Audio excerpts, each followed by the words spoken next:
Doctor Strange in the Multiverse of Madness is Marvel's latest movie to be released in theaters, and it tells the story of Stephen Strange following the events of Spider-Man No Way Home. Spider-Man introduced us to this concept of the multiverse, gave us our first taste of it in the introduction of the other Spider-Man, and that totally amazing final scene and final conflict from that film.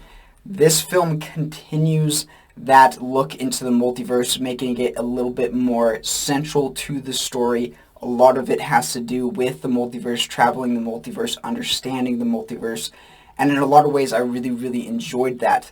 Now, this movie is nothing like what I had anticipated it to be. Going into this film, obviously there was a lot of hype that was built up regarding it. There were a lot of expectations that were set, and in many ways this film does not meet those expectations in any way. There are some moments that are really good and that fit in with what was anticipated for this movie to be, but the majority of it is a lot simpler than what fans were expecting from this film. And that's not necessarily a bad thing. It did make the movie a little bit disappointing for me at first, but I did enjoy the story that was being told for this film, even though it's not the story that we had been thinking was going to be there. Like I mentioned, it's a much smaller story than what we had anticipated.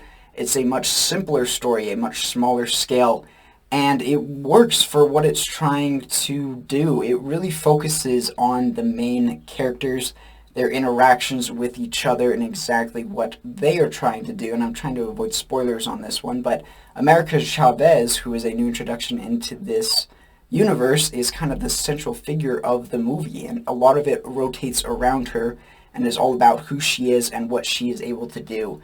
And she herself was a nice introduction. I didn't particularly love her, but I definitely didn't hate her. I'd be excited to see her in future MCU projects. She fit into this role. She was a fun enough character.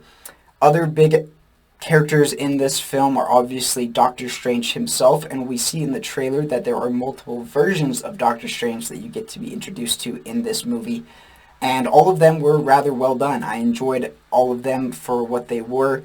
This was not my favorite portrayal of Doctor Strange that we've ever seen. I have liked him a little bit more in some of his other movies, but overall it was fun to see him. My only real issue is that I did feel he was a little bit weaker in this movie. I didn't feel like his magic was nearly to the level that I would have anticipated him being after the events of the Avengers movies and everything that we have seen there. So he was a little bit disappointing, but for the most part, Benedict Cumberbatch did a wonderful job as well, and he just loves that character, and he is that character, and he portrayed all different versions of them so uniquely and so wonderfully. He was great. The standout character, however, for this movie is easily Wanda Maximoff as the Scarlet Witch. Elizabeth Olsen gave a fantastic performance. You really see a lot of where her story goes following the events of WandaVision, and I do recommend you see WandaVision before checking out this movie. It will help you kind of understand some of the things a little bit better. There's a lot of great stories and great things that happen with Wanda in this movie, and she does a great job at portraying that character. Really, this movie is her movie. It's really about her story. It's referred to as Doctor Strange, but this is by far a Scarlet Witch movie, and she was the standout. Now, one of my disappointments with this film is in the story. Like I said, it's simpler, and as I think about it for what it was, I do find myself really liking this movie. But with it being called the Multiverse of Madness, I had anticipated it to be a little bit more crazy. I'd anticipated it to be a little bit more multiverse nuts and having different things happening and universes colliding and all this stuff. And it's very simple when it comes to the multiverse. It doesn't involve a crazy amount of universes. It just tells that simple story with the universes that they go to. And I would have liked it to be a little bit bigger. I don't feel like this movie is going to have as grand of an impact on the rest of the MCU as I had anticipated when I first learned about it. We kind of thought this was going to be some massive event that was going to greatly alter and change the coming stories of the Marvel Universe, and I don't think it's going to do that. We might see some waves from this influencing other movies, but for the most part, this is kind of its own standalone little film that's not one of the major movies like an Avengers or anything like that.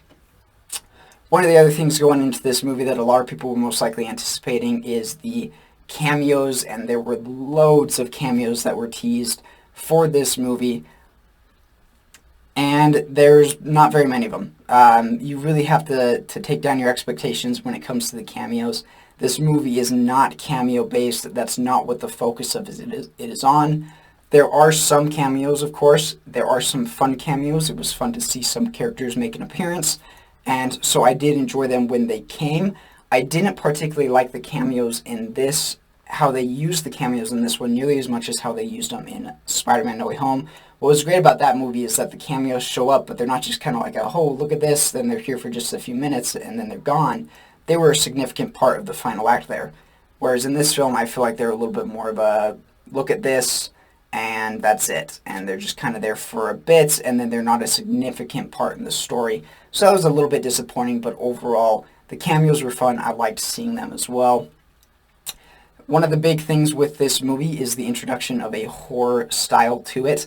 This is the first Marvel movie that has had any elements of horror throughout it, and that's due to director Sam Raimi being a horror director. And I enjoyed it. It fit with the tone of this film, with the story that this is trying to tell, particularly in regards to the villain of this film. It fit that scary vibe. You wanted it to have that. It doesn't ever go directly horror film. It's not a horror movie. I wouldn't call it that specifically, but it has elements of that spread out throughout, and they can be really entertaining. But that's also going to lead me into the cleanliness side of this movie, is that there are some things you have to look for that you don't typically have to worry about with other Marvel movies, such as the horror elements. There are some parts of this movie that may be scary for some viewers, particularly younger viewers may not enjoy some of what is shown. To go along with the horror, he also adds a surprising amount of gore.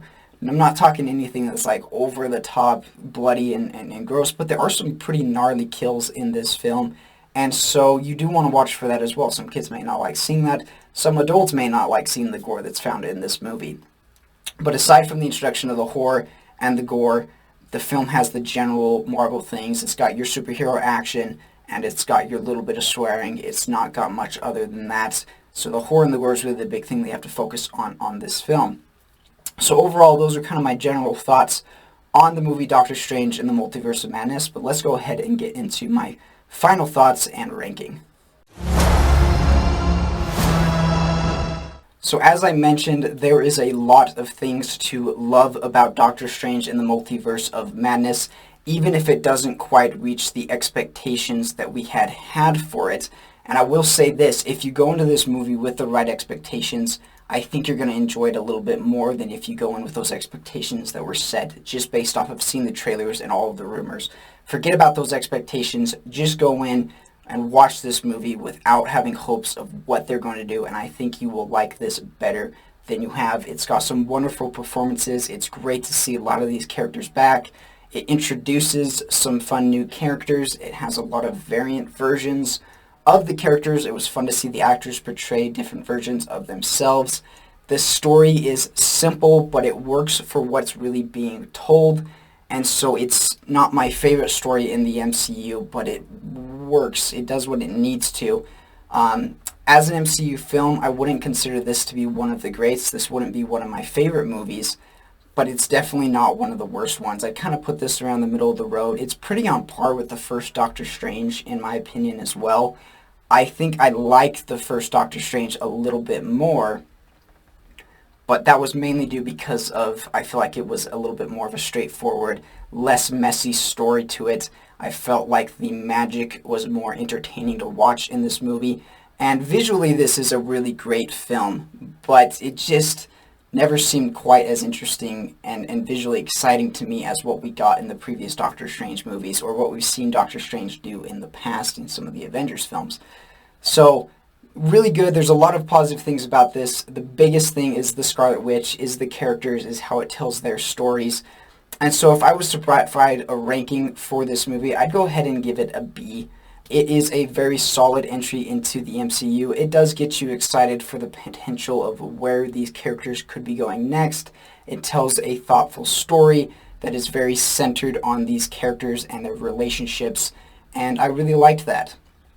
On the cleanliness level, it brings in some new things that you've never had to worry about in other MCU movies. You have to look out for some scary moments it does have those horror elements, particularly in regards to the bad guys and everything that they are fighting and the multiverse craziness. It can bring some scares that younger viewers may not be fond of.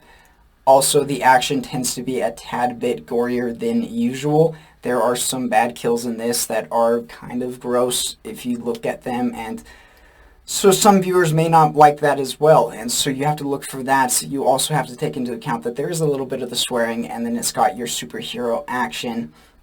And so because of those reasons, I'm going to go ahead and give this one a C on the cleanliness rating. I think that it could have been a little bit cleaner in regards to the gore, but I kind of liked the horror elements of it. It fit with the tone of the film, but it does make it so the film might not appeal to nearly as many people. But anyways, guys, those are my thoughts on Doctor Strange in the Multiverse of Madness. Have you had the chance to see it? If you have, let us know down in the comments what you thought of it. Be sure to like and subscribe so you can stay up to date on any new content, and I will see you all in the next video.